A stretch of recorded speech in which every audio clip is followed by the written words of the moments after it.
Good morning, everyone. How are you? This is Anthony Reed with NJBIA. I just want to take a few seconds, let everybody come into the room, and then we'll get started with our presentation with Aaron Michelle Williams this morning. All right. So let's get started on this beautiful day, this Thursday morning. Welcome to NJBIA's Diversity, Equity, Inclusion meeting. And thank you again for joining us. Excuse me. As you make your way into the room, just please make sure you mute yourself, switch your view from gallery to speaker, and turn your cameras on. And if you're not trying to do that, the team will post directions in the chat. And that's it. Quick reminder, this program is being recorded. And if you all mute, please stay muted throughout the duration of the program. And to kick things off, I'm going to turn it over to Andrea Murphy. Great. Thank you, Anthony. Good morning, everyone, and welcome. Thank you so much for joining us today. My name is Andrea Murphy, and I am the Director of Environmental Affairs at Panasonic Corporation of North America. And we are so happy that you can make it to this month's Diversity, Equity, and Inclusion Council meeting. Just a quick reminder for everyone, we are recording this meeting. So I would like to start out by I'm like to start with a shout out, getting those words mixed up in my head, of my co-chairs for the meeting. So we've got Beanie de Guzman, Director of Development of iLearn Schools Incorporated, Jason Holt, and I am never able to say his company's name, so I'm going to call it CHNG, Jackie Lurea, President of Alexan Consulting, Craig Morton, Assistant Vice President for Student Affairs of Fairleigh Dickinson University. Also like to thank all of our sponsors. NJBIA cannot do this without you. We have our Business Roundtable partners, Citizens Bank, Horizon Blue Cross Blue Shield of New Jersey, and New Jersey Manufacturers. And we also have our vet partners, Association Member Trust, Focus New Jersey, Minding Your Business, Manufacturing Counts, New Jersey Business Magazine, and Planet New Jersey. We are going to incorporate some networking into this event, so make sure you stay with us to take advantage of that a little later. And now I'd like to toss the baton back to NJBIA.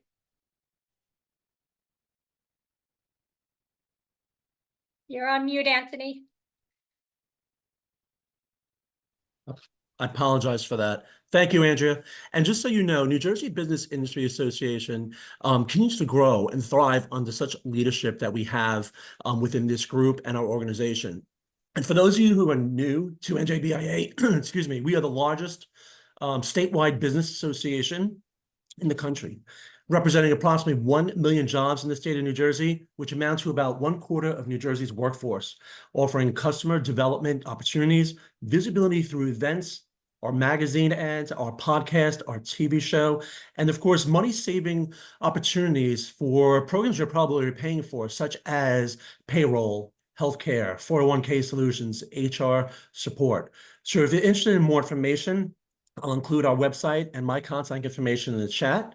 And also, please feel free to reach out to me as well. And before I toss it back over to Andrea and start the program, I just want to let you know we also have some upcoming events here at NJBIA. We have our Public Policy Forum taking place on December 4th at the APA Hotel in Woodbridge, New Jersey. It should be very interesting, coming off our election. And also we have our holiday membership and award celebration taking place on December 17th at the Molly Pitcher Inn in Red Bank, New Jersey. So with that being said, I will turn it over to my colleague, Andrea. Sure, thank you. I always get a lot out of that energy policy event, so glad you're having that again this year. Thank you. It's really my pleasure to introduce Aaron Michelle Williams. Aaron and I have mutual friends, and I had been hearing about her for about 4 years before I had the pleasure of finally speaking to her. And you know when something is built up in your head before and then you're disappointed? This was the exact opposite. I could have stayed on the phone with Aaron probably all day long, and I just wanted to keep engaging more with her. Because of that, I am so happy that you are here today with us. And You're engaging because you are such a dedicated attorney and you're committed to promoting equality, justice, and opportunity. And you prioritize these values over civility. You're licensed in New Jersey, New York, and the Southern District of New York, and has extensive experience in civil rights litigation and social justice advocacy. Aaron is currently serving as the principal consultant of AMW Strategy Solutions and chief advisor at a New Jersey state agency. A former senior attorney for National Advocates for Pregnant Women, Aaron gained national recognition for her work in reproductive justice, including an Emmy Award-winning appearance on CNN's United Shades of America. So I can't be pleased more. With that, I will turn it over to you, Aaron. Thank you so much, Andrea. I've been hearing so much about you too from our mutual friend. And it's always so weird to hear about yourself, but I will accept those accolades. I will accept the compliment. And good morning to everyone who was here bright and early at 9:30 a.m. on a Zoom. I know that you have a lot to do because you are business folks, and I want to jump right into the presentation today. But I have to say again, thank you, Andrea. Thank you, Anthony, Danielle, everyone from NJBIA for inviting me into the space. And thank you all for being here. So I'm going to start to share my screen so we can get started. All right. Are you seeing my screen? Yes. Are you seeing, you're seeing the correct screen?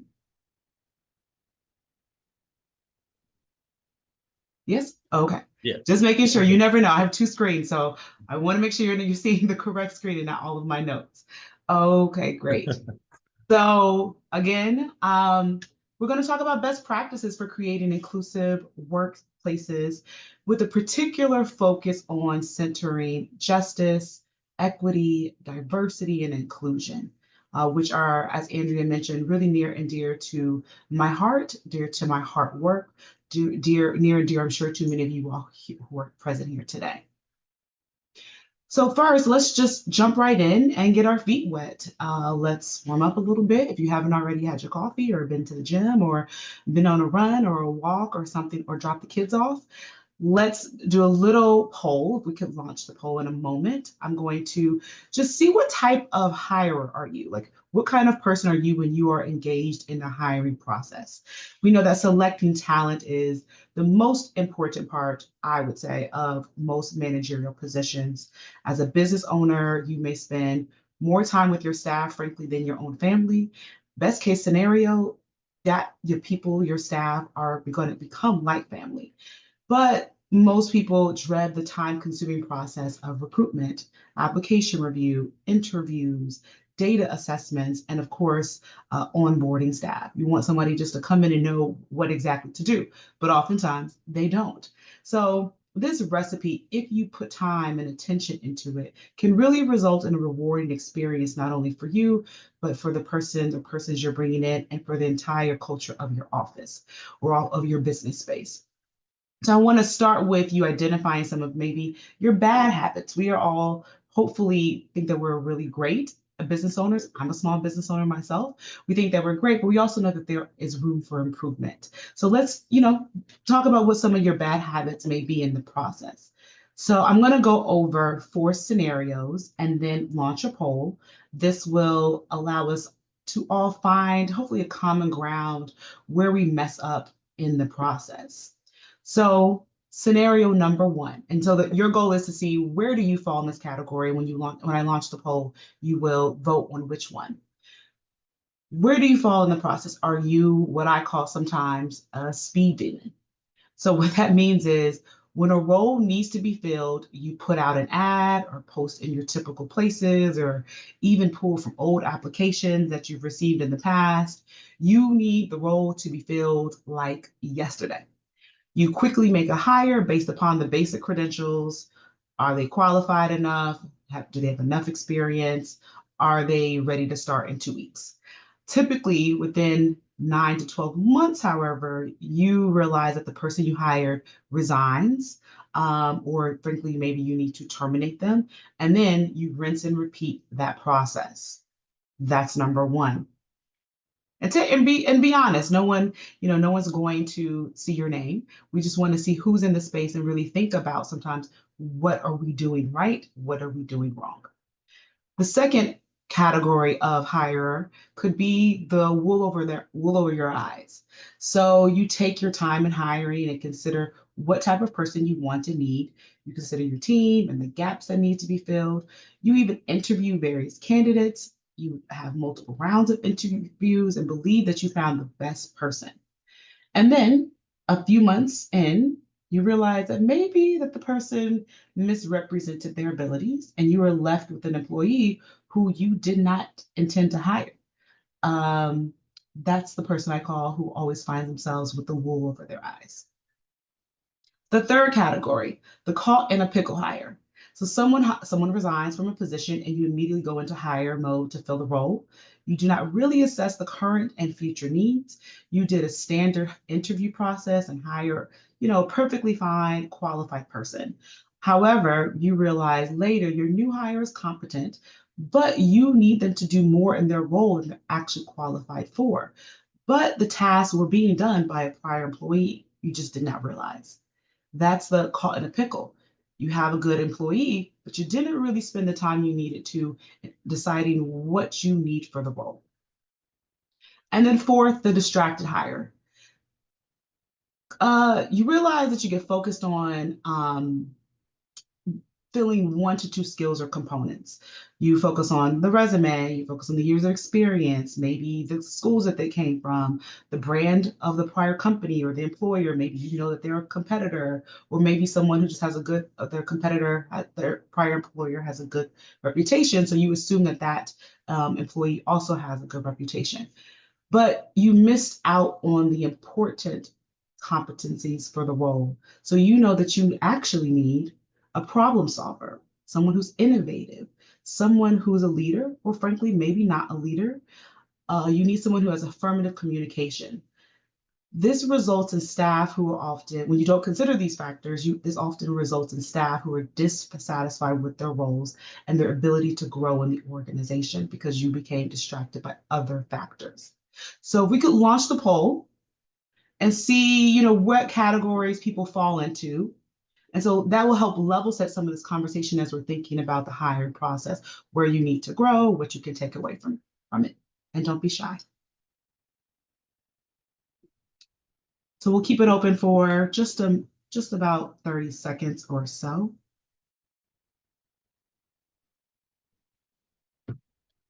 Oh, everyone is in for. A few other people want to vote. Thank you for the person who did. Okay, there we go. Someone is in the second category. Okay, because 4 means you know that you're distracted. The second category is the wool over your eyes. Like, oh, what? I thought I did the right thing, and how did I end up with this person who doesn't know what they're doing? I'm confused. It continually happens to me. I'm actually working with someone right now who that continues to happen to them. So we have 2 people who have voted for 2, the wool over your eyes. We have 1 person who voted for caught in a pickle. You have a perfectly qualified person or persons, but you really didn't do an assessment on what the job needs are. And then the clearly distracted folks who are people who really maybe didn't focus on the core competencies when trying to hire. All right, thank you. Thank you. So we'll end the poll. Okay, and go to the next screen. Next slide. Okay. So let's do a little bit about me. Andrea introduced me, but it's worth knowing a little bit more and why I'm qualified to talk to you here today. I have nearly 2 decades of legal experience in civil rights and anti-discrimination work, policy and justice work, and litigation. My father, a veteran and a farmer, often likes to call me his favorite real lawyer, in quotes, because I feel often at home in courtrooms and in front of people. One of the core competencies that has made me most successful, though, throughout my career is my ability to deliver results by working closely with people. I have achieved many accomplishments across my career from strategies that I've applied from working in this field. I've transformed failing legal departments, increased team performance, and job satisfaction by at least 40% in short amount of times, and tripled the sizes of agencies, frankly, going through a pandemic. So I have learned many lessons, and I look forward to sharing some of those lessons with you today. On the screen, you will see that I provide my website, how you can contact me via email, two of my social media pages, and a cute picture of myself, I will say. So at the outset, I do want to provide a few caveats. First, while I currently and proudly work for a separate institution, all views during this presentation are exclusively my own. And then second, I provide organizations, institutions, and businesses with a suite of services. Today's workshop is very full. I'm hoping we get through everything, but also an abbreviated version of a workshop or training that I provide to my clientele. So if you would like to learn more about my offerings, please visit my website or contact me. Great. And so let's get to our goals for today. Our simple but mighty goals for today are that you will hopefully leave with or gain or increase your understanding of justice, equity, diversity, and inclusion, which I will continually refer to as JEDI. You will feel empowered to increase or implement your JEDI efforts. And hopefully you will walk away feeling with tangible, I'm confident you will, in fact, tangible strategies and techniques for integrating JEDI principles into the hiring life cycle. Now, I want to always start with laying out some core principles, particularly around an issue that is frequently in the news, we're having conversations, have been for not only the more recent years, but quite honestly, for decades and decades and decades of time, we've been talking about, diversity in quotations. So I think it's important to lay out a business case and a benefit to you all because you're focused, busy business owners. And so you should know that New Jersey is one, if you don't already, New Jersey is one of the most diverse states in the US, with about 45% of its population, our population, identifying as non-white or Hispanic, making these principles of justice, equity, diversity, inclusion practices particularly important for businesses to connect with the entire local community. Businesses that focus on inclusivity, creating spaces where many different people can feel welcomed, can tap into a larger talent pool and customer base reflective of New Jersey's population, which is not only better for your bottom line, but also for the community you live and work in. So what you will see on the chart at the graph at the top, this first chart illustrates the financial benefits of diversity. It highlights that companies with more diverse management teams see a 19% increase in revenue due to innovation. I can't speak for you, but I can speak for me as a small business owner. 19% is meaningful to me. Businesses, it also reflects that businesses with gender diverse executive teams are 25% more likely to have above average profitability. It also shows that diverse small and medium enterprises are 35% more likely to outperform their peers financially. And then that second graph shows us that 70% of diverse teams are more likely to capture new markets. 87% of inclusive teams make better decisions that drives innovation. And 85% of business leaders agree that diversity increases innovation. So in fact, early this year, the Congressional Black Caucus audited over 300 Fortune 500 companies who previously made billion-dollar commitments and pledges to DEI or form of DEI work. The caucus requested information about how they spent those funds to advance work as recently as the end of 2023, with a focus on how, if at all, the recent U.S. Supreme Court decisions changed their DEI efforts. And the majority of the CEOs, the CLOs, which are the chief legal officers, and the CDOs, the chief diversity officers, reported that their efforts had, in fact, they doubled down on the work. And so they do this by attracting and retaining, they prioritize attracting and retaining top talent. 67%, and based upon this report, of job seekers consider diversity an important factor when evaluating companies and job offers. 76% of employees and job seekers report that a diverse workforce is important when considering job offers. JEDI boosts innovation and creativity, as we discussed, and it also increases customer reach and market share. 85% of business leaders agree that diversity increases their ability to innovate. 83% of millennials are actively engaged when they believe their company fosters an inclusive culture. And employees who feel included in their workplace are at least 3.5 times more likely to contribute to their full potential when they feel included.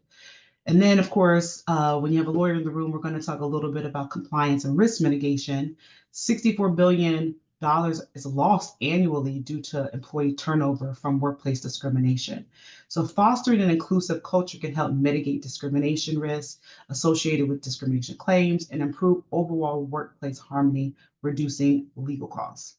So by integrating JEDI, and so what you see on the screen too is a little bit of an outline of some of those business benefits. Like I referenced, there's higher profitability, there's greater innovation, talent attraction and retention, and then there's an expanded reach. So by integrating JEDI principles into business practices, your business, other New Jersey small businesses can see tangible improvements in performance, culture, and take a competitive advantage. So you're probably saying to yourself, though, as a business owner, why have I seen or heard or read so much about this narrative that DEI is disappearing, that there is DEI exhaustion and companies are abandoning the charge? I hear you. Let me debunk that myth, because that myth tends to make us feel like this might not be the right time, or we missed an opportunity to do this work. But in fact, it is the right time. The time is always now. So the graph on the screen was taken from a report by Chief, a company focused on serving C-suite level women executives. They also surveyed over 600 US-based C-suite executives about their DEI-related work. And the study showed that employers remain committed to DEI work, with most 57% even growing their efforts over the past year, despite the fact that nearly the same proportion say that the backlash has increased since the Supreme Court's decision on affirmative action in college admissions in June of 2023. So this graph shows that 17% of companies have significantly, the 17% of the pie chart, have significantly increased their DEI work. 24% moderately increased their DEI work. 16% slightly increased, 36% remained the same, and the other small percentages of 1%, 1%, and 4% are the decreases of DEI work over the past year or so.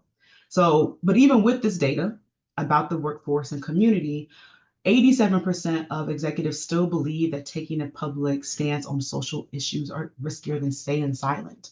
Based upon a report done by the Edelman Trust, 54% of employees globally believe that CEOs should speak publicly on controversial political and social issues they care about.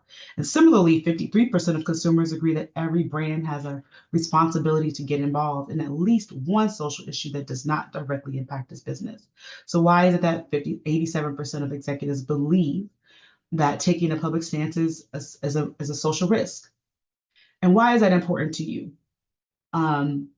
It's important for you to know this so that you know that there are a community of companies, manufacturers, service providers, retailers who remain committed to the mission and remain profitable both nationally and locally.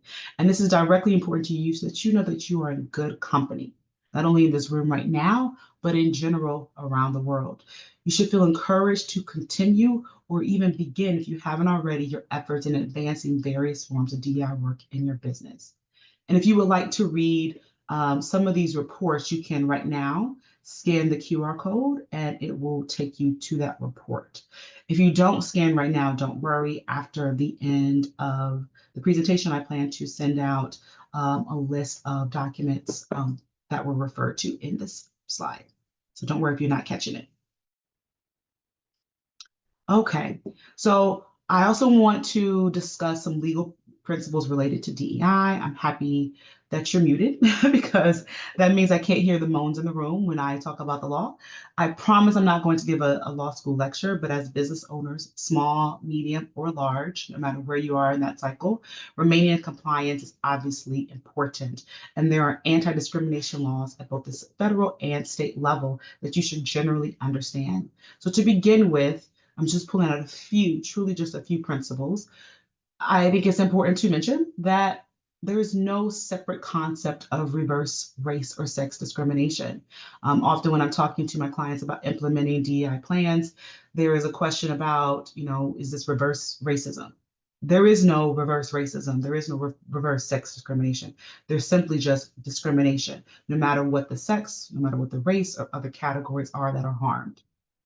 Then it's also important to know that in recruitment, hiring, and promotion decisions, they cannot be based in the operative word, important word is based on, you can consider, but they cannot be exclusively based on race, color, religion, sex, which includes pregnancy, sexual orientation, or gender identity, national origin, disability, or age over 40 in employment, or even genetic or medical information in like disabilities. So, for example, has anyone watched the movie or the show Painkiller? That's why you see this here. So Painkiller is a show about essentially the big pharma and the opioid epidemic. And in the show, well, I mostly really watched the movie. There's a practice that they expose where big pharma execs had implemented a practice where they intentionally hired young, so that's age, white, which is race, and women, which is gender. So 3 categories they did to sell. They intentionally hired those types of women to sell pain medication to doctors who would then push the drugs off onto their patients.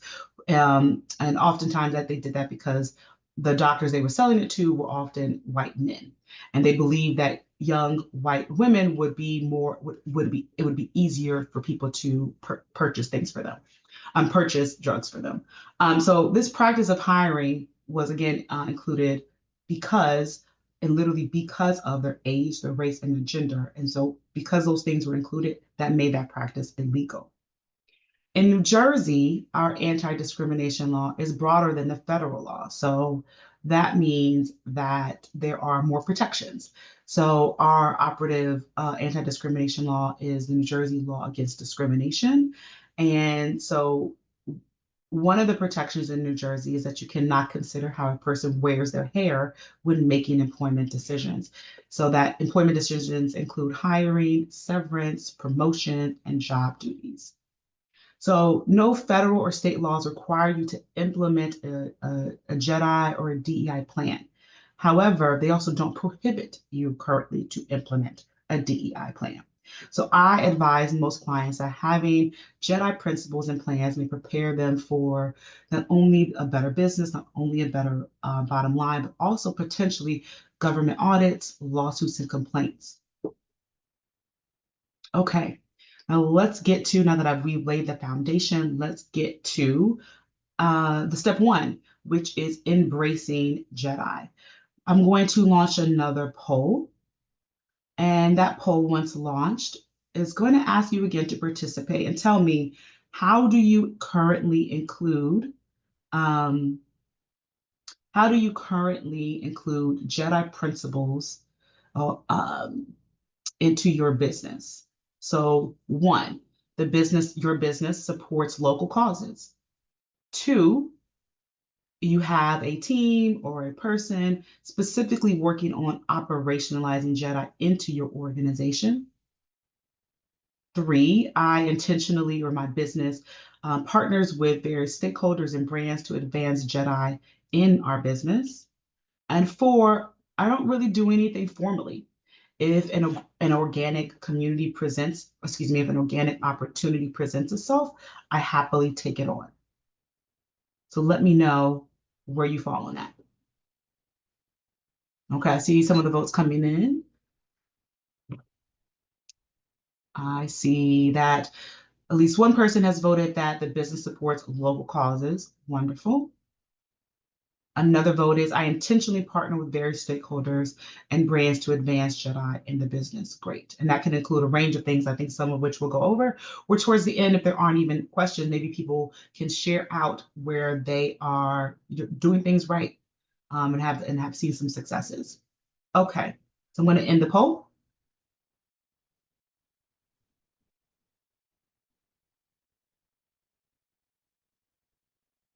And find my slide again. All right. Now, you are likely familiar with the concepts of DEI without the justice, without the J.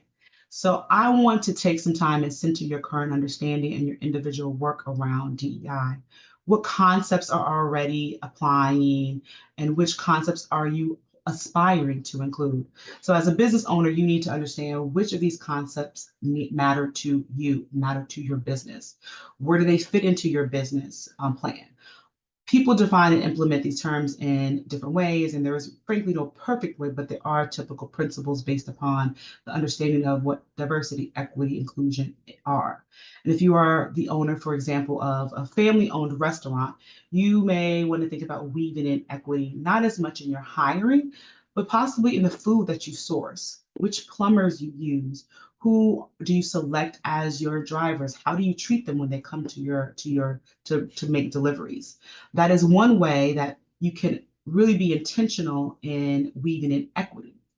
If you are a manufacturing company, you may feel comfortable about the work you have done to ensure that your internal workplace is equitable and diverse, but maybe your procurement practices are just not as equitable as they could be. In fact, studies have shown that despite there being a statistically significant number of Black people in manufacturing, they have difficulty securing contracts. So if this is your industry, your line of work, you may want to focus on JEDI externally if you're doing well internally. How do you support the industry? How do you be involved to advance it? It still helps with your own bottom line and still is a part of your business structure. So I intentionally include justice because it is a bridge across DEI. When you acknowledge the ongoing and past barriers to resources and opportunities some communities have, it makes DEI implementation tangible. I do not know personally anyone who hasn't experienced a feeling of injustice. And when you identify a human emotion, then people are going to be more inclined to do the work. It's going to be easier to make sure that people are really attached to that feeling and that understanding long term. You can't always convince everyone, but I found it more successful to add in a real tangible emotion for people. And operationalizing DEI is not a light switch. It's a constant cycle of work to be done. Thus, typically, I provide clients with a phased approach to implement the overall concepts and encourage them to understand that this is a practice, not a buzzword. And that's why in those prior slides, we discussed how so many CEOs, so many large companies and small are operationalizing this as a practice, not just something hopefully that they're putting on their website. But even without support from a consulting company like my own or someone in my line of work, working to understand the principles of JEDI and how to apply it to your business across the board, like in your operations, in the selection of vendors, in your onboarding, in your development of policies and SOPs, will make you a more successful leader, will make you a more successful business owner, and will make your brand across the board more successful. And that's what you want. Step 2, collect your data. So we're going to go over collection of data, ethical data. We're going to talk about celebrations and challenges, and then I'm going to give you a case study. So businesses, organizations, institutions who often mean well, often also skip a fundamental step when trying to implement JEDI or solve any type of problem, which is conducting a real assessment. Often these assessments are based on what they've heard in passing or, overhearing things at the water cooler. I hear it every day. And as a person in management, I sometimes engage, sometimes I don't. Or, what some employees have complained about, or frankly, even applauded the company for, or just based on everyday trends that are occurring in your industry. While assessments do include some of these data points for sure, these assessments should be more intentional than that. Ensuring sustainable JEDI that benefits your community and your industry, of course, business is important to have data. So the collection of data is a risk mitigation tool. You may need to substantiate why you instituted a policy or practice. And if it's based on a response to your information about your organization, then that can help manage or mitigate the risk if it's in response and you have data to support it. Businesses of all sizes and industries can be prosecuted, investigated, and even sued, not only by employees, but also government agencies like the EEOC, government agencies like our State Division on Civil Rights and Attorney General's Office, the Department of Justice, and others. So here is how you protect yourself. Apologies. So here's how you protect yourself. Apologies, missed it, where did I? Oh, actually, let's do a quick activation. Why don't you drop in the chat right now what types of data you currently collect? And if you don't collect any, put in a little funny emoji or put something that says uh-oh or something to say I don't collect anything. But I do want to see, and I want you to take a little ownership in what are you collecting. I want us to see what others are doing too. So collection of data can include demographic information about your staff, hiring, severance information, data like around complaints and grievances that you receive, maybe even data about if you have a board, your board diversity, who's involved. So let's drop in, let's take a few seconds just to see who is dropping in the chat, what kind of data you're collecting, or again, nothing at all.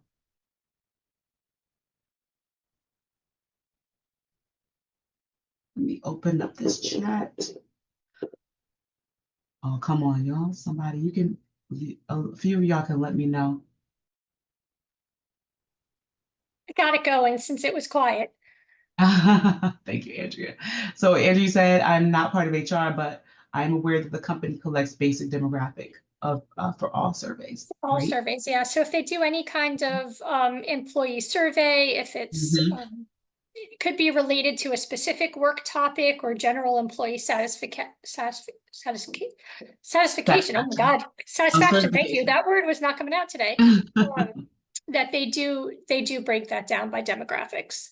Okay, good. And that's required. For most, if not all, employers are supposed to report to collect some of that information. But does anyone else want to share what other type of data they may be collecting? Or what I typically do, I receive silence as doing nothing.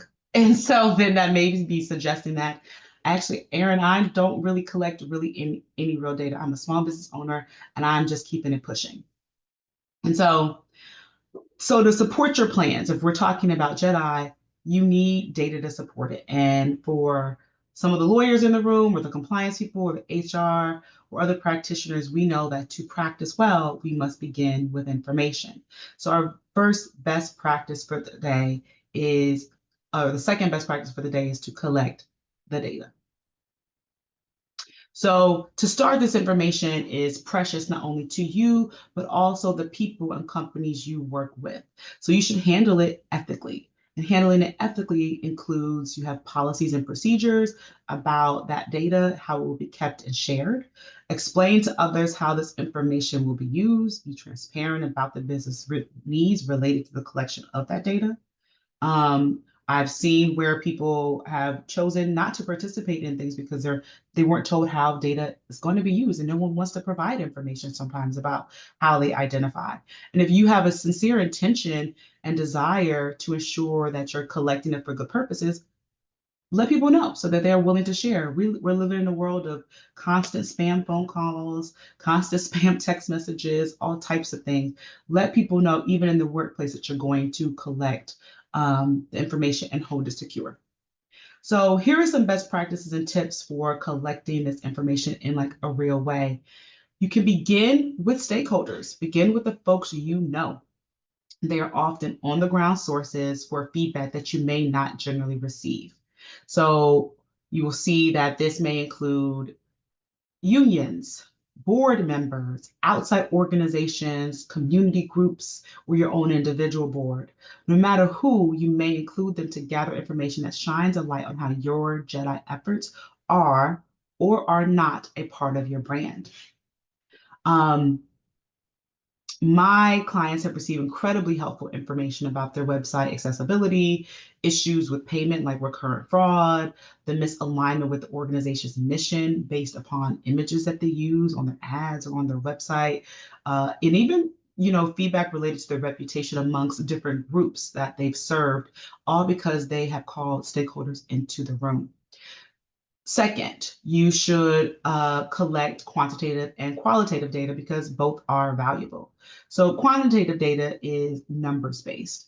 Numbers-based data collected from your internal records like hiring, separation, termination, applicants that are coming in if you collect it. And that may sometimes include demographic information if it's so shared. Or frankly, based upon even what you may know or what they shared in the interview. And I recommend you collect both quantitative and qualitative data at a minimum annually to be able to be responsive. So, quantitative data, again, can include customer reviews and complaints and routine staff evaluations. And then there's qualitative data. Qualitative data can help us to understand why, how, or what happened behind certain behaviors. So those also include interviews and surveys. How do they feel about management, a culture of inclusion, opportunities for upper mobility, who is feeling that way? Maybe some people are feeling that there is opportunity and others are not. So you need to be able to identify those trends. And this will help to determine if there are glass ceilings for certain people, if there are glass ceilings across the board, and possibly even explain your retention. I worked with an organization where there was a revolving door of people who came in and then departed a particular role. They were so centered on filling the important role that they never truly investigated the departures. I worked with them to implement an entrance and exit interview process, which seems like an obvious to some people, but it's truly not, to do both an entrance interview, even outside of the interview to bring them on. In the onboarding process, you can talk to them about like what some of their goals are now that they're really here, not that they're being employed, not that they've been onboarded. And then if those same people leave, you should be having an exit interview to understand why they're leaving. So I worked with them to implement that entrance and exit interview process. They submitted those to prior employees that already left the company. A few of them actually completed the surveys and they identified a common denominator, which was poor onboarding and unclear expectations, which we were able to fix before hiring another person. Remember, we talked about how expensive it is to your bottom line when you're constantly in a cycle of recruiting and hiring and onboarding. It's best to keep on the people that you can bring in when they're qualified people. So I commend this organization for being open and willing to solicit this important feedback. Feedback can be overwhelming. When you're a business owner, this is your baby of sorts. Or for those who don't have babies like me, it's your pet. Whatever it is, this is very close and near and dear to you. So feedback can be overwhelming, especially if it's unexpected and it's during this process that working with a consultant could be integral in this process, because it can be difficult having these conversations on your own. Amongst sometimes leadership can result, unfortunately, in finger pointing or a lack of accountability. And at A&W Impact Strategy and Solutions, we can help you collect the data, respond to the feedback, hold space and conversation, and determine next steps that include engaging with employees and stakeholders while also still focusing on your business interests. So if you schedule a consultation call with me and mention NJBIA, I will offer strategies to collect ethical data for free. But right now, I'm going to give you 3 resources. So if you scan each of these individual QR codes, it will direct you to 3 separate websites where you can explore data strategy frameworks and practical examples for businesses of all sizes. So if you scan 1, 2, And then 3, you have 3 options to poke around and see what works for you. Remember, I promised you, you're going to leave here with tangible things that you can apply near immediately. I'm just going to pause for a second and let you do that. And if you send me an email, I will send you some info on how to develop a survey or data strategies for different levels of business.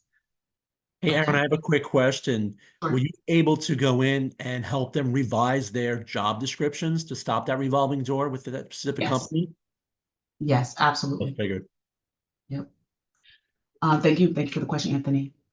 Was And let's identify some JEDI celebrations and challenges. So once you have the data, you can't just hold on to it. You must assess it. So identify your weaknesses and strengths. You can, again, hire consultants to help conduct these. You can also access resources to do self-organizational audits. You can task certain staff leading the charge on these issues. I don't always really recommend HR. I'll get to that in a moment. Either way, no matter how you gather the data, you should gather it, be clear to staff what is being gathered, how it will be used, timeline, and be active. And of course, you should look for both the things to celebrate. Isn't she cute? Ready to take on a challenge. You should look for both the things to celebrate as well as what needs improvement. So ideally, you'll be finding a little bit of both. Now, some best practices on what to identify. You should begin by thinking about what information you want to collect so you can decide what questions to ask. And on the screen, I have listed some of that. So you want to try to identify turnover. Where are the turnover rates? Focus on the race, ethnicity, gender identity.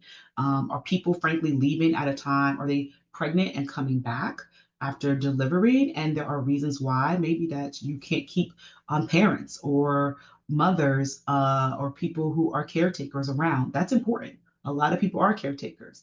And so you want to identify where the turnover rates are showing. You should identify promotional rates across demographics, the lateral moves, severances, board diversity, pay equity, procurement policies, and external stakeholder and partners. So let's do a little study, quick little case study. I worked with a civil rights organization, what I call them the floundering nonprofit, that had a sustained reputation for doing really good work in its field, but a poor reputation in its treatment of full-time staff, specifically related to pay parity. The treatment of staff began to impact their ability to attract talent, funding from consistent donors, and invitations to industry events. Their treatment went against their proposed mission. They hired an agency, not mine, to come in and do a retreat, but it was overall a failure. They failed to collect data before. They really only spoke to senior management about what they thought the issues were. And they continued to lose folks. This went against the promotion mission and it just didn't work out. Once we were hired, we began by collecting data. So over the span of 2 months, we worked for these clients. The work for these clients included individually interviewing current and former staff, collected data based upon retention records, staff evaluations, which were sparse, pulled Google reviews and Glassdoor reviews and comments and feedback that we had received from one board member and from one stakeholder organization that was willing to actually participate.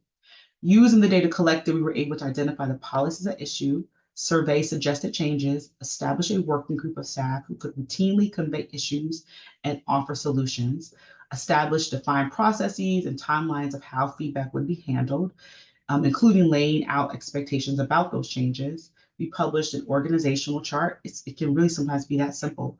We published an organizational chart so people understood where they were and the opportunities for upward mobility. And using this information, they were also able to leverage themselves to identify people who would fit in the roles, what new roles needed to be created, and where to recruit. We created a working group to propose a JEDI statement. This group also provided feedback on substantive policies at the job. We created ERGs, all of that. And the resolution was they retained, 2 years later, we had retained 75% of the staff. We had reached pay parity, promoted 2 staff members, increased funding and regained prior funders. And we're, rebuilding the reputation. So the lesson here is that you must collect information to solve a problem. Problems very often flow from the top down, and thus the top should not be the only ones involved in defining the solution, even if you are a small business. So if you, clearly I love a QR code. So another thing, if you scan this QR code, you can get you can reach out to me and I will give you a free JEDI statement. So I mentioned that there's a JEDI statement that this organization used to help rebrand and recommit, not just a branding, but a recommitment to the work. You can reach out to me. I will help you work on that. Okay, step 3. I'm definitely going to run out of time, but I'm going to do my best. I knew I would. I told Andrea this. I am going to do my best to get through these next few slides and make this meaningful for everyone. So step 3 is JEDI recruitment. We're going to go over a candidate profile, the job description, and talent pipelines. Do we have any recruiters or people who function as recruiters in the room? If so, I'm gonna shout you all out real quickly. You're doing great work. So what is a candidate profile? A candidate profile is a blueprint that helps those involved in the hiring process map out the desired attributes for a role. Creating a candidate profile will advance objectivity throughout the process, provide clarity at every decision point, advance equity, and promote efficiency. So when you're creating a candidate profile, it is important to move beyond the narrow focus on criteria like years of experience, and instead focus on clear skills, diversity of experience, and contributions to the overall business. Consider these factors while thinking about who you want to fill this role. And ultimately, this profile will also help you write better job descriptions, Anthony, make better hiring decisions, fill open positions faster, reduce bias, and support your compensation structure. So candidate profiles are not job descriptions, which are a list of responsibilities. Instead, the candidate profile focuses on hard and soft skills. For the purpose of time, I'm not going to go through this the way that I typically would, but here are examples of hard skills, like with things that you can learn, soft skills, which are traits that are not always specific to industry, but are needed on most jobs, like problem solving and communication. You should focus on both. And then I list several ways that I walk through how you can create a candidate profile so that you know who you're hiring. So those group of people who were wool over your eyes, folks, sometimes, yeah. Sometimes you're, or the caught in a pickle people, the Tommy Pickles of the world, that's often maybe because you haven't really spent time identifying who you need and what you need for the role. So here are some questions that you should be asking yourself. And then job descriptions.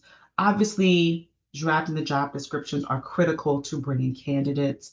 Here are some best practices to ensure that you are centering justice, equity, diversity, and inclusion in that approach. So to go over those, we're going to start with responsibilities. Write as if you're explaining the job to your friend. Sometimes we use way too much, well, in my world, often legalese or just acronyms. Write the job, of course, in a way that is clear and succinct, but in a way that your friend, who we all have friends who don't know what we do, you could hand that job description to someone and they would know exactly what you do. Do use applicant or candidate in place of gendered pronouns. And do mention if there's going to be on-the-job training. Oftentimes, studies have shown that people who are often trying to enter into a field or come from disadvantaged backgrounds or have just had, frankly, poor experiences based off of discrimination, come in feeling as if they are not going to be prepared for a job unless there's job training. And so if you're going to give training, which most jobs do to some extent, you should mention it, and that should encourage some to get maybe a more diverse or open and broad pool of applicants. Avoid using gender language, like I mentioned, or even adverbs. They may exclude people or speak to only one type of person, like a rock star or wizard. Some people may not understand that, and that may not be really the best description of what you're looking for. Some best practices for compensation.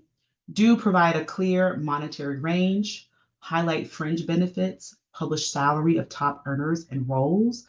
So not only the top earners in the company, but also a variety of roles so people can understand where their compensation could fall.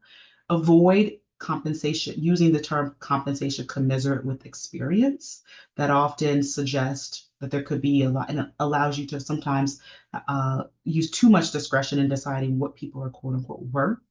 And that often impacts largely women, Black women, and other women of color who are often underpaid. Don't suggest that fringe benefits or titles will compensate for salary. Advise that salaries are non-negotiable. I typically avoid not doing that if you can. And then if you want to take a screenshot of this, do ensure that you're using a discrimination policy that's authentic. And so typically we use a policy that reads as we value diversity and welcome applicants from different backgrounds. That is totally fine. Many industry leaders who are involved in using JEDI use a form of a bit more descriptive discrimination policy, or anti-discrimination policy. And so one that I have used in the past includes, we encourage applicants from underrepresented communities to apply. This may include people of color, first-generation college graduates, LGBTQIA plus people, undocumented people, people from low-income communities with invisible or visible disabilities, and or for people where English is not your first language.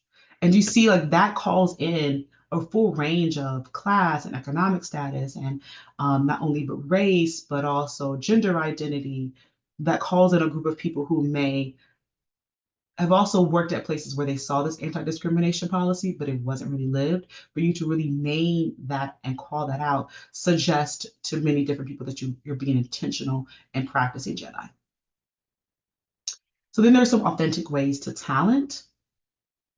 There's internal recruitment. So a core component of any recruitment is who and where you are recruiting. Because we're running out of time, I suggest if you're going to take a screenshot, you take a screenshot of this page, because I'm not going to be able to get through all of it, but I think it has important material. So to align with your established JEDI principle, you must ensure that you are finding the right people to apply for your positions. Your candidate pool, your interviews, your retention, your brand are really only as good as the team and talent that you find and that you keep. So I have one section where I explain some internal recruitment, always how important that is, where you should start. Then there's obviously some job boards. I provide some specific job boards that are focused on a range of diversity, whether it's retired brains for people who are retired but maybe re-entering into the job market, Mom Project, Fairy God Boss, Job Well, that P is correct. It is supposed to be a P, not Job Well, and even diversity jobs. And then some things to consider when it comes to job fairs, where to look for some, how you center some. I have a few recruiters that you may, if you're interested, you could email me for some recruiter information. And then some affinity organizations. I've obviously centered largely in this conversation the need for stakeholder engagement. So I've listed out a few affinity organizations that you may be interested in contacting.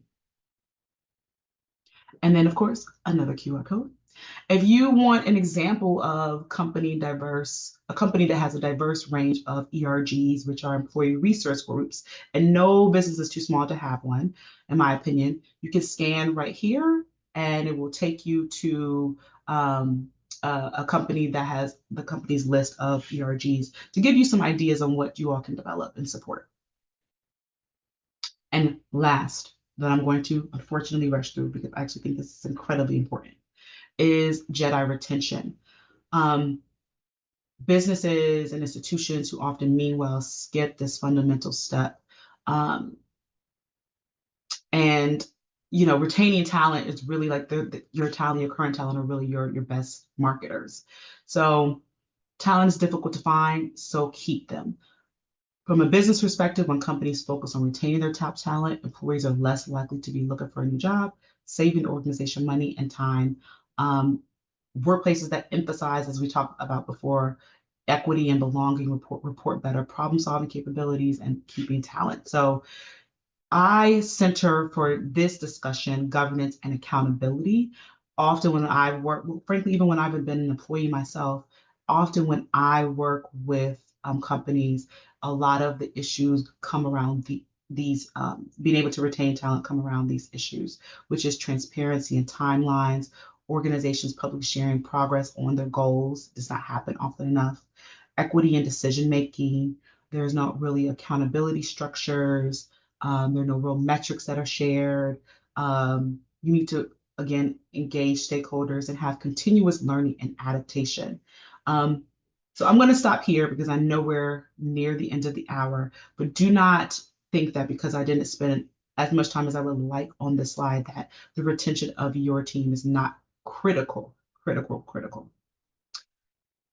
And that is the last slide. Thank you very much for having me. This is how you can contact me. And I look forward to hearing your questions if we have time to have a few. Yeah, thank you so much, Aaron. We definitely have time for questions, and I see some that are coming into the chat. We have two ways to answer questions. You can type your question directly into the chat and we'll read it out loud. Or if you want to type in the word question into the chat, we can unmute you and you'll be able to then ask your question yourself.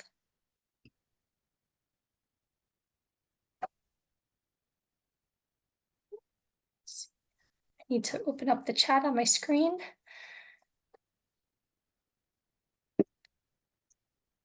And start asking questions. All right, looks like a few questions have come in. First one is, what does diversity mean to you and why is it important in the workplace? I think we spent some time talking about the importance of diversity. For me personally and professionally, it just means that we are working towards dismantling different structures, that we're creating equal opportunity for folks, which I truly, sincerely believe makes my life selfishly and the lives of others around me better when we are involving people and including people and making them feel welcomed. So that's a really short answer, but I think, we talked a lot about that today, and I hope I welcome anyone telling me what they think is important about diversity. We spend so much time working. I'm sure at least most people I know have at least one, if not two jobs, at least two. We spend so much time working, and we want to be in a place where our workplace supports us and we feel good in it. And that often means that there are people who look like us, people who have different experiences, even if they don't look like us, and are at minimum welcoming to a range of our life experiences. I think that sums it up. How can we create an environment where everyone feels comfortable sharing their perspective? That's difficult.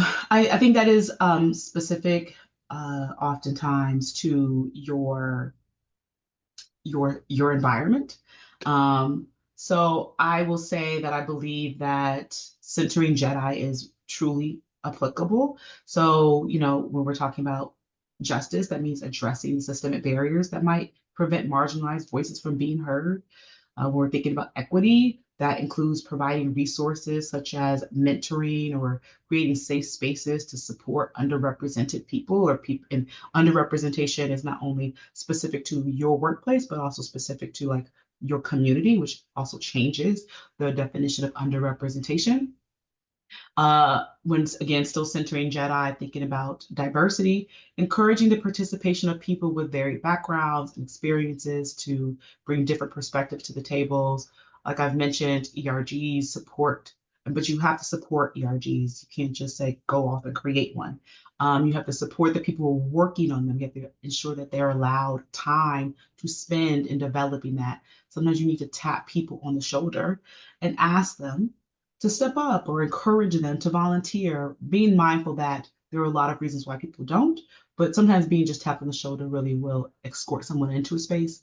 And then finally, again, Jedi, so I'm on the I, thinking about inclusion, fostering psychological safety by promoting active listening, respectful dialogue, and ensuring all voices are acknowledged and valued equally. It is very difficult. I haven't been in the workforce forever, but I've been in a long time. And I will say that it has now is difficult It's a difficult time. We're having a lot of difficult conversations around religion, around geopolitical issues, politics, gender, school. Like it runs the full gamut and is very hyper exposed. And so creating space for that is really important, while also knowing that if you have supervisory responsibilities, you will likely have a requirement to report any bias, hate, and discrimination. But sometimes it's not that clear, and you need to just create conversation and safety. Aaron, I Yeah, just you wanted to, I'm sorry, Andrew, I just wanted to add one know, thing. I think the information on gender this morning that you presented, it just helps provide a better picture, not only in the working environment, but also it reflects the diverse communities that we all serve and Yep. ensuring that, voices are heard and respected. So I thank you for giving us, this information that is so insightful and can help all of us in the working, in our working careers and so forth, but also when we are out in our communities. Thank you. I really echo that, Anthony. What I was going to say is I think the intentions and even the actions are right with many businesses. Yeah. But what you gave us today was more of a thorough thought process. Good. And I feel that, at least in what I've experienced myself, there's more to be thinking about and more consequences of our actions that may Right. not have been what we intended. And Exactly. adding the J in there pulls that all together. Mm-hmm. I'm glad. I'm glad you feel that way. I'll be honest, I'm not always the biggest fan of a lot of trainings, and I do them. So I'm a fan in many ways, but I don't always feel that they're always as effective when you just kind of come in and just presenting general information. I, like everyone else, wants to walk away with, where can I go? What are the resources? What can I read? What are the studies? Where are the statistics? What is my industry doing? Can I get a template? And that was what I wanted to provide, a little taste, a little sprinkle of salt for you all. Today. So I'm happy to hear that you're feeling as if there's a process that we went through. You understand that there are steps and thinking, that it's a life cycle, that you understand that there's an overall impact to your business and to people, and you have like 5 or 6 QR codes. So you have places to go afterwards and do a little research, but you don't have to do the research because I gave it to you. Yes, you did. Fantastic. Really. Great. Do we have time for some of the other questions that have been submitted? If you would like, yeah, do one more. Yeah, it looks like one more has come through. What are some barriers to inclusion that you've observed in the organization, and how can we address them? I have observed a lot of barriers. Well, that's Um, unfortunate. It is unfortunate, but it's honest. I mean, I think if I polled everyone here, we could all sit around, and maybe that's another space that needs to be created to think about and discuss what we've experienced in workplaces that were barriers. And maybe you didn't even realize in the moment. Maybe we were, frankly, even sometimes the source of it. And you don't realize till you pull out and you're like, oh, actually, that was a problem. But to answer the question, what are some barriers to inclusion that I've observed? And how can we address them? So I would say one major one that I am working on now is working and managing across differences. I strongly feel that many times people are rise to the ranks of management and are not really trained how to be managers. And that is unfortunate. It is not any one person's fault. It's just I'm smart. I do a good job. I'm dedicated. I'm hardworking. I have seniority, whatever it may be. I'm lucky because 3 people left, and now it's my turn to be, in a role. But no one is really giving training on how to manage people. Oftentimes, we may know how to manage a project, but projects are often impacting people.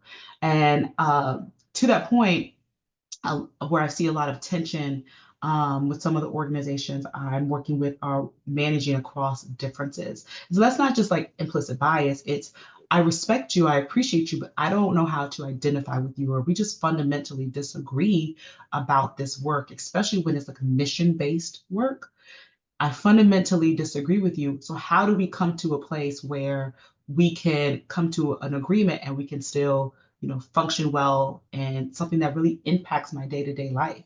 Um, and that can be require a lot of conversation, sometimes trainings, but I actually think it requires a lot of conversation and vulnerability.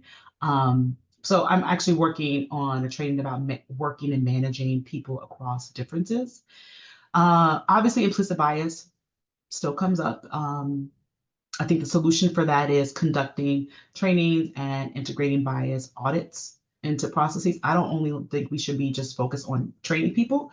I think we need to audit people. You need to know that there is going to be a response that you can be investigated. That might just be the lawyer in me, but I think it's effective. And then I think trainings are typically more effective on the back end sometimes after they know that they've been investigated. I think about it like taxes. We all kind of throw in what we will with taxes, but it's not until you're audited that you're like, oh, I'm taking this very seriously. I'm going to hire someone to handle this for me. There's also frequently lack of representation. Employees may not see others like them in certain roles, whether it's leadership or mentorship roles. And I think the solution for that is implementing programs and having transparent succession planning. There are I think there are very frequently exclusive practices. Certain practices or norms may unintentionally, and that's usually what you see. We're in 2024, typically you do not see practices that explicitly exclude groups, but there are often policies or norms and patterns that ultimately cause a disparate impact that results in exclusion of groups. And so you need to review policies, you need to collect that data, and you need to review the policies with an equity lens and gather employee feedback regularly to ensure that you're not causing a disparate impact. Yeah, those are some of my thoughts about what trends that I see.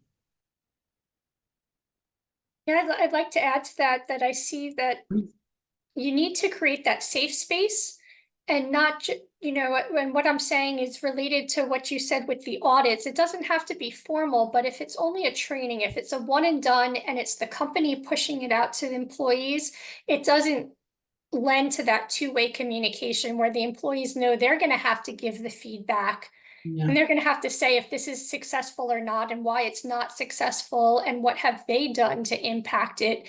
Where it really just needs to be an evolving and ongoing, not just the one push. Yeah, I agree. I think people, myself included, have had fears of retaliation or judgment for sharing their perspectives. And so you have to foster communication. And I think feedback tools are important, but there has to be ownership from other people too. Good. So, I was going to ask you for last words and thoughts. We're running out of time. I would say ownership is a great last word to end it with. Good. I agree. I like to say accountability. I agree. I agree with that as well. Accountability.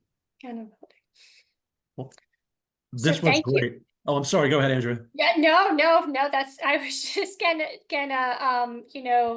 thank you once again for the presentation and remind everyone that they will receive a recording of today's webinar. So you'll get all those QR codes and the PowerPoint presentation that went out. So you'll be able to access that. Thank you. And thank you for the folks who stayed on. I see at least one familiar face. Hi, Amanda. Thanks for joining from your work day. And hi, Stephanie. I don't know Stephanie, but thank you for staying on. This was great. I want to thank you both, Aaron and Andrea, for today.